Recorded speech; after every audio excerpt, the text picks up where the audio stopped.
Había un predicador antiguo que se llamaba Moody, es uno de mis favoritos.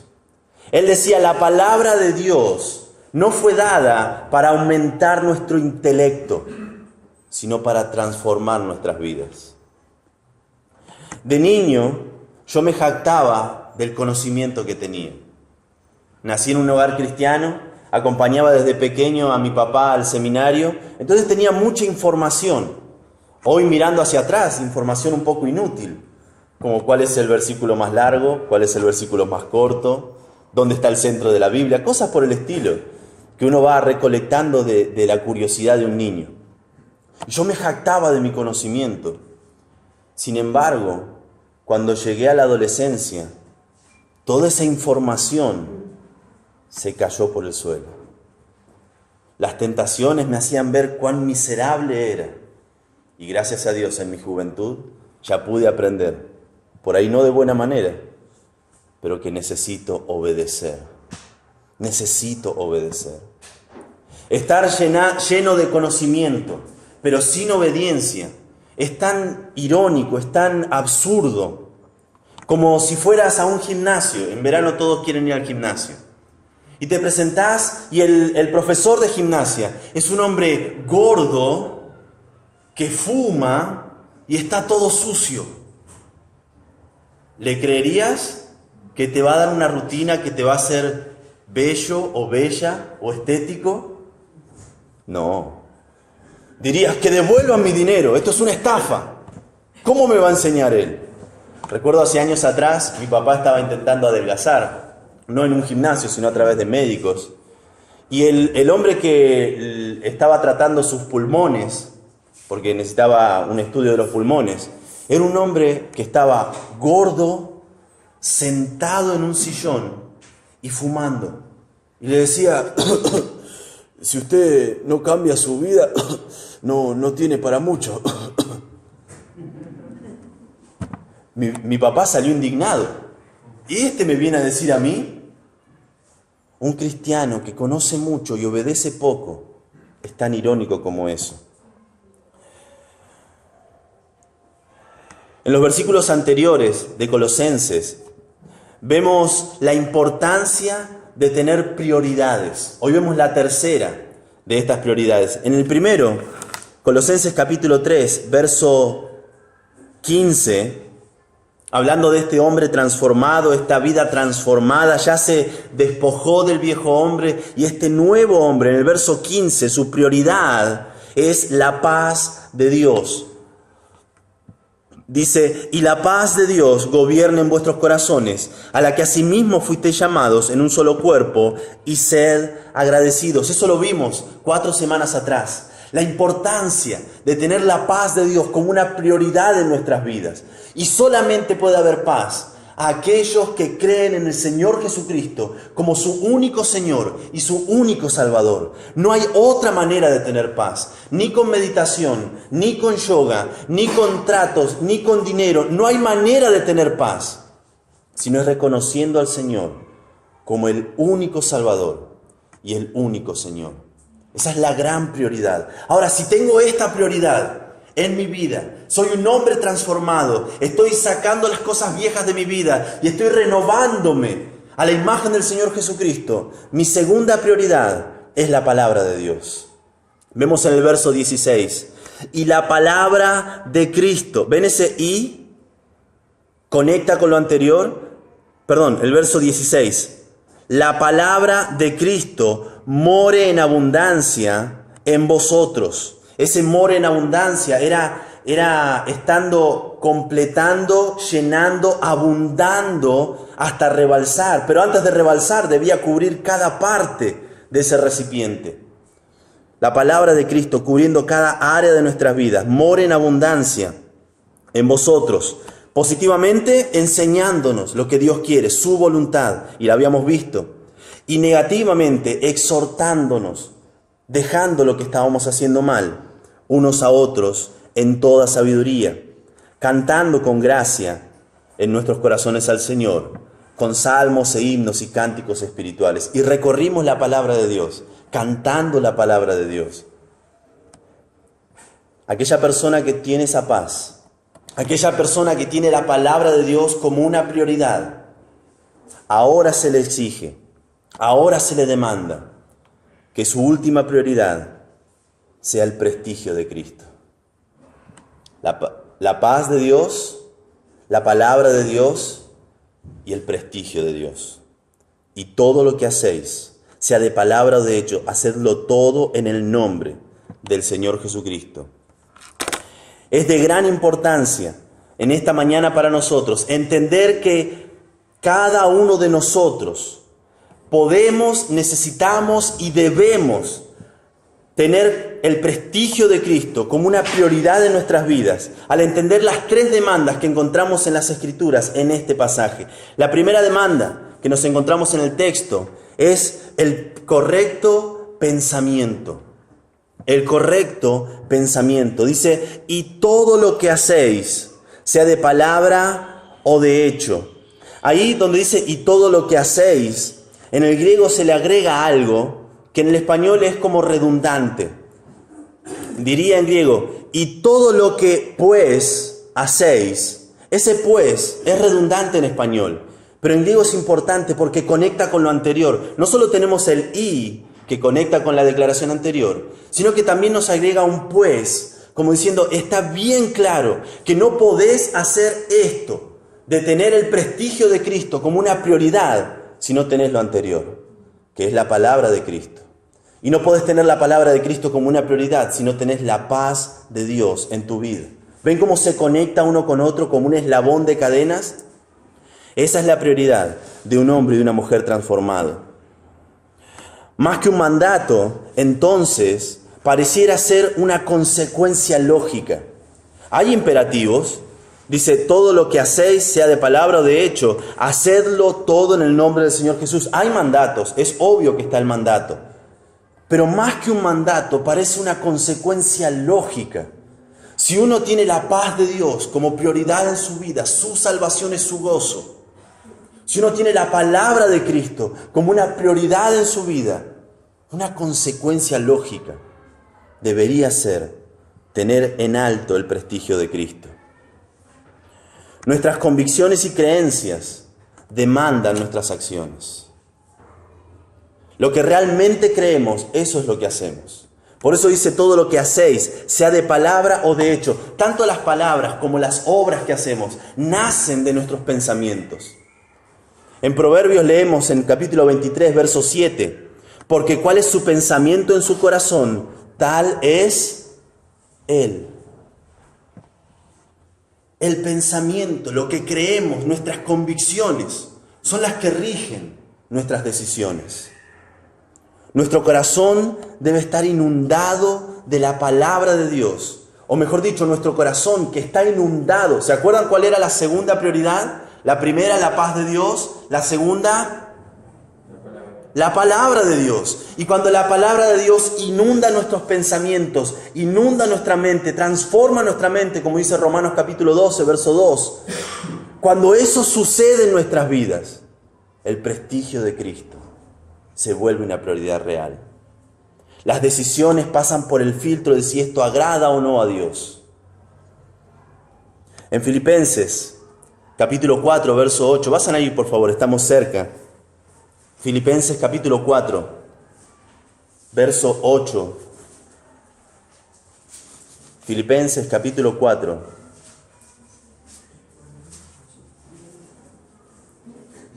Es el libro anterior. Gálatas, Efesios, Filipenses, Colosenses. En el capítulo 4, verso 8 dice así: por lo demás, hermanos, todo lo que es verdadero, es decir, todo lo que es real, todo lo honesto, todo lo justo, todo lo puro, todo lo amable, todo lo que es de buen nombre o con una buena reputación, si hay virtud alguna, excelencia, si algo digno de alabanza, en esto pensad. Y no es que la palabra de Dios está animándonos a ser filósofos que divaguen con nuestros pensamientos, sino que conoce cómo funciona la estructura del ser humano. Si esto es lo que pensamos, si esto es lo que inunda nuestros pensamientos, si esto es la convicción profunda de nuestro ser, entonces, dice el verso 9, lo que aprendisteis y recibisteis y oísteis y visteis en mí, esto haced.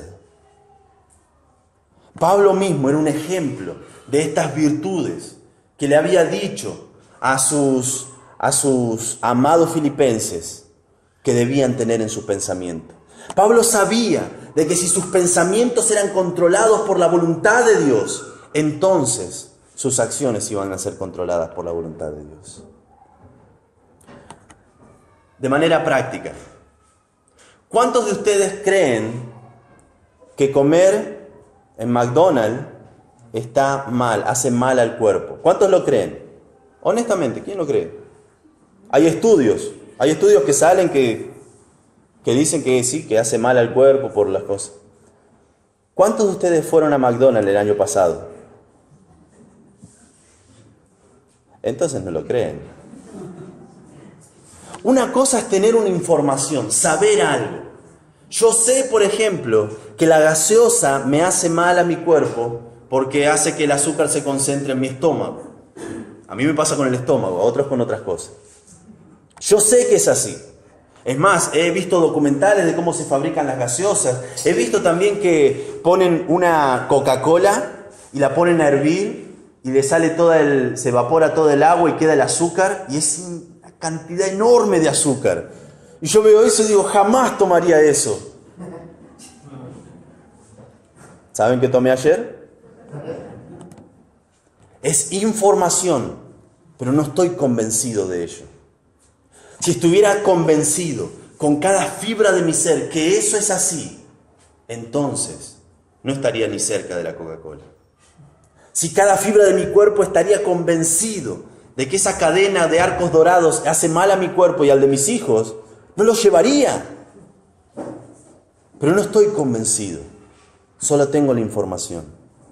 Y esa es la diferencia entre uno que cree la palabra de Dios y uno que conoce la palabra de Dios. Cuando conozco la palabra de Dios, puedo sacar pecho y decir las cosas que sé. Puedo decir versículos de memoria. Puedo jactarme de mi conocimiento bíblico. Pero si no estoy dispuesto a decir la verdad con amor, si no estoy dispuesto a perdonar a mi hermano, si no estoy dispuesto a ser generoso cuando otro tiene necesidades, es solamente información. No lo creo con mi corazón. Entonces, lo primero que demanda tener el prestigio de Dios como una prioridad es el pensamiento correcto. Estando inundado con la palabra de Dios, convencernos de que es la verdad. El segundo es tener el correcto propósito. Dice Colosenses capítulo 3, la segunda demanda que encontramos en el texto, tener el correcto propósito. Dice, y todo lo que hacéis, sea de palabra o de hecho, hacedlo todo en el nombre del Señor Jesús. Hacedlo todo. ¿Se acuerdan cuánto tenía que inundar el verso anterior, la palabra de Dios antes de rebalsar? La palabra de Dios que moraba en abundancia. Abundancia era cuando rebalsaba, pero antes de rebalsar debía cubrir cada área de ese recipiente. La palabra de Cristo morando en nuestras vidas, llegando hasta cada punto de nuestras vidas, a cada área de decisión, llegaba hasta rebalsar, porque había cubierto cada área de nuestras vidas. Esa palabra de Cristo que inundó cada área de nuestras vidas, ahora por el prestigio de Cristo, tenemos un correcto propósito. Hacemos todo, dice, en el nombre del Señor Jesús. El nombre del Señor Jesús, el nombre de Dios, es algo tremendamente valioso. Con ese propósito en mente se han hecho grandes proezas. Por ejemplo, tu salvación. Tu salvación fue por amor del nombre de Dios. Dice en Salmo 106, verso 8, pero Él los salvó por amor de su nombre. Fue por amor de su nombre que Dios obró salvación. También por amor de su nombre Él nos cuida. Salmo 23. Jehová es mi pastor, nada me faltará. En lugares de delicados pastos me hará descansar. Junto a aguas de reposo me pastoreará. Confortará mi alma. Me guiará por sendas de justicia por amor de su nombre. Él me guía por amor de su nombre. Nuestra motivación para obedecerle también es por el amor de su nombre. En Romanos capítulo 1, verso 5, dice el apóstol Pablo: y por quien recibimos la gracia y el apostolado para la obediencia a la fe en todas las naciones por amor de su nombre. Obedecemos por amor de su nombre. Ese es nuestro propósito. Y también le servimos por amor de su nombre. En Tercera de Juan, capítulo 1, verso 7. Tercera de Juan es un pequeño libro fascinante. Hay diferentes actores. Está Diótrefes, está Demetrio, está Gallo, que le llaman el amado. Y este hombre, este Gallo, este hombre amado, estaba siendo acusado porque él daba albergue y ayudaba a los evangelistas.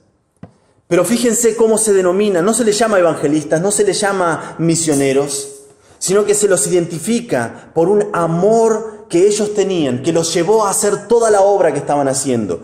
Tercera de Juan, capítulo 1, verso 7.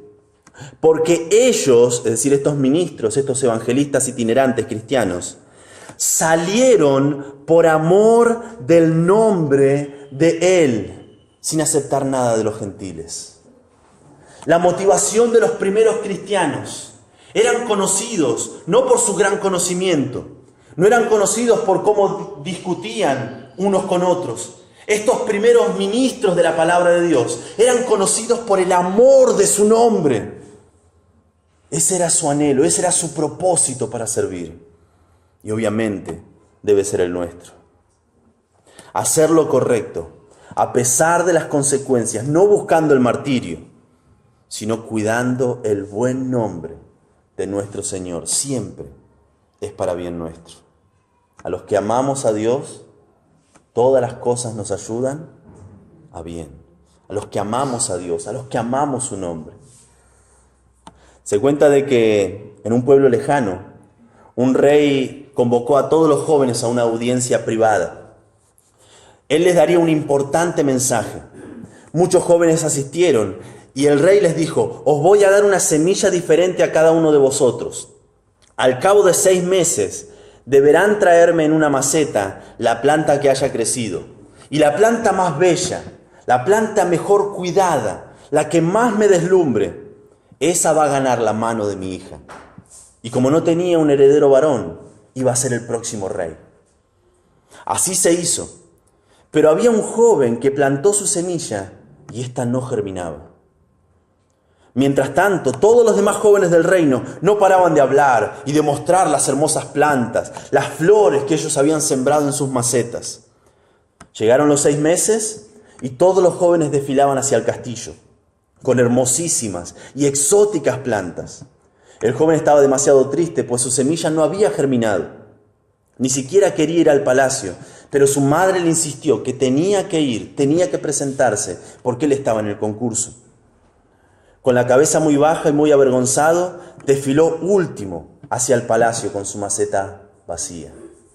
Los demás jóvenes se burlaban de él, se reían de su maceta vacía, mientras cargaban sus flores espectaculares.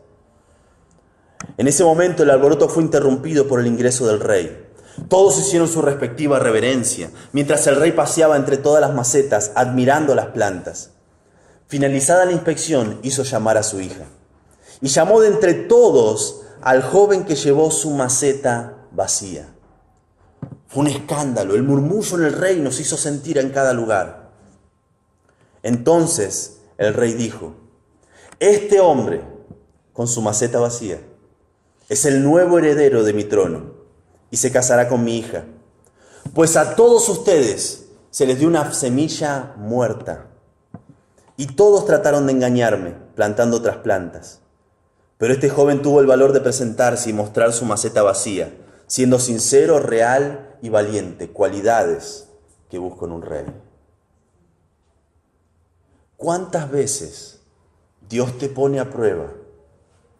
¿Y cuántas veces nuestro testimonio cuando es bueno, ayuda al buen nombre del Señor Jesucristo. Cuando hacemos lo correcto y otros nos tratan de ridículo, cuando hacemos lo que está bien y para otros somos ingenuos o tontos, pero el nombre de Cristo está siendo exaltado. Como hijos de un rey, como hijos de Dios, le honramos, le obedecemos. La tercera demanda que nos encontramos en este texto es el correcto proceder. El correcto proceder. Dice, dando gracias a Dios Padre por medio de Él. De tener el correcto proceder, de no solamente obedecer al Señor, no solamente tener el conocimiento y la convicción de parte de Dios, no solamente tener la valentía y el coraje de obedecer al Señor y hacer lo que es correcto a pesar de las consecuencias, sino de tener el correcto proceder, hacerlo con la actitud correcta. Dice, dando gracias a Dios Padre por medio de Él. Y fíjense cómo está conectado todo el pasaje. Verso 15, hablando de la paz de Dios. Dice, y la paz de Dios gobierne en vuestros corazones, a la que asimismo fuisteis llamados en un solo cuerpo, y sed agradecidos. Cuando Dios nos rescata de ese tormento eterno en el que estábamos condenados, hay gratitud en nuestro corazón. El segundo propósito también produce lo mismo. La palabra de Cristo, verso 16, mora en abundancia en vosotros, enseñándoos y exhortándoos unos a otros en toda sabiduría, cantando con gracia. Esta palabra gracia es la misma de ser agradecido, y la del verso 17, dando gracias, la palabra caris. No solamente puede ser de cantando con gracia, de hacerlo bien, sino con un corazón agradecido. Agradecido al Señor por lo que Él ha hecho, por su palabra que está disponible para nosotros, que cualquiera de nosotros puede comprar y tener una o más Biblias en sus casas. Eso es un corazón que se llena de gratitud. Y verso 17, dando gracias a Dios Padre por medio de Él. Él espera que tengamos unos correctos pensamientos. Él espera que tengamos un correcto propósito, lo hacemos por amor de su nombre, pero Él también espera que tengamos un correcto proceder, que lo hagamos con gratitud. No como si fuésemos tristes cristianos. No me junto con ustedes porque no me deja la iglesia. ¿Ese es un correcto proceder? No. Sería más noble decir, no me junto con ustedes porque mi papá no me deja. O no me junto con ustedes porque tengo miedo de que me prohíban hacer algo o otra cosa. Pero realmente, si tenemos la paz de Dios como una prioridad en nuestras vidas, y eso hace que tengamos la palabra de Dios como una prioridad en nuestras vidas, entonces el prestigio de Dios nos va a hacer que digamos, no me junto con ustedes, porque su destino es eterno en el infierno. No me junto con ustedes, porque su influencia es dañina para mi vida. Yo quiero obedecer al Señor y ustedes no. No me junto con ustedes porque cuando estoy con ustedes, después comienzo a pensar mal, y comienzo a hablar mal, y comienzo a insultar y me siento enojado. No me junto con ustedes, no escucho esa música, no voy a estos lugares, no tomo estas bebidas, porque no me hacen bien, no me hacen tener un correcto proceder delante del Señor. Eso sería lo que dice un hombre y una mujer con una vida transformada. Pero desde el otro lado, pareciera que el cristiano sufre sus decisiones. Se dice que había un ateo que estaba argumentando a favor del ateísmo, en contra del cristianismo. Entonces un hombre que no tenía mucha instrucción, cuando el hombre dijo, bueno, si alguno tiene una pregunta o algo que quiera decir, por favor pase aquí adelante, ninguno se atrevía. Era un hombre muy conocido y un hombre muy inteligente. Pero sin embargo este hombre que antes había sido un borracho, pero que había sido salvo hace poco, aceptó la invitación y sacando una naranja de su bolsillo, comenzó a pelarla lentamente. El conferencista le pidió que hiciera la pregunta, pero el hombre continuó imperturbable, pelando la naranja. Cuando terminó, se la comió. Cuando terminó de comérsela, volvió al conferencista y le preguntó, ¿estaba dulce o estaba amarga? No me pregunte tonterías, dijo el ateo, con obvias señales de que estaba enojado. ¿Cómo puedo saber el gusto si yo no la he probado? El borracho convertido entonces respondió, ¿y cómo usted puede saber algo de Cristo si usted no lo ha probado? Desde el otro lado, las personas pareciera que ven que sufrimos porque no nos vamos de noche los sábados y nos embriagamos. Las personas del otro lado de esa puerta parece que sufrimos porque no tenemos el mismo estándar de vida que ellos. Parece que no disfrutamos porque no escuchamos su misma música. Parece que no disfrutamos la vida porque no nos embriagamos hasta vomitar. O porque un hombre no toma cada oportunidad que tiene con cada mujer que se le ofrece. Pareciera que es un tonto. Una mujer que ama a su marido y que no lo engaña. Del otro lado de esa puerta pareciera que fuera una ingenua. Pero no saben lo que Cristo ha hecho en nuestras vidas. Lo ven de esa manera porque aún no han probado el perdón de parte de Dios, la vida eterna, la seguridad de nuestra esperanza. Poder decir con convicción en nuestro corazón que las tormentas en nuestra vida, las tormentas en nuestro corazón se volvieron una calma por la presencia de Dios. Quien se queje de obedecer al Señor es porque aún no conoció su paz y porque aún no abrazó su palabra. No busques la obediencia del verso 17 sin haber pasado primero por el verso 16 y el verso número 15. Tener la paz de Dios y la palabra de Dios. Entonces vas a poder obedecer teniendo en alto el prestigio de Dios. Una dedicación a la palabra de Dios nos alimenta y nos inunda cada parte de nuestras vidas con el conocimiento de su voluntad. Y entonces sí, después de esto, la búsqueda del buen nombre de Dios nos llevará a vivir vidas agradables a Él. Entonces, repasando, hemos visto que cada uno de nosotros podemos tener el prestigio de Cristo como una prioridad de nuestras vidas al entender las tres demandas que encontramos en las Escrituras. El correcto pensamiento, el correcto propósito y el correcto proceder. Vamos a orar. Padre,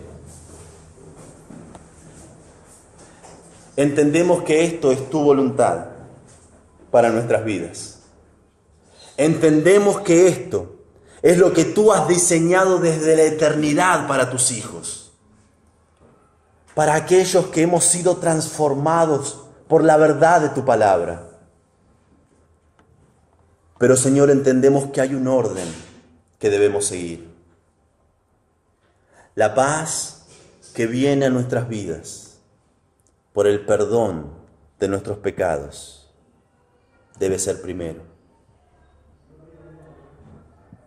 Entendemos que debemos arrepentirnos, dar vuelta de nuestros pecados y mirar solamente a ti como lo que tú eres, el autor y consumador de nuestra fe. Nuestro Salvador, nuestro Redentor.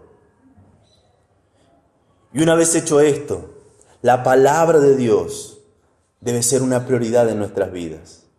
Señor, muchos de nosotros hicimos un compromiso 2 semanas atrás de leer tu palabra.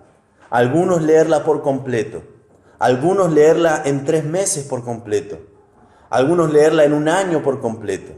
Algunos leer solo el Nuevo Testamento durante este año por completo.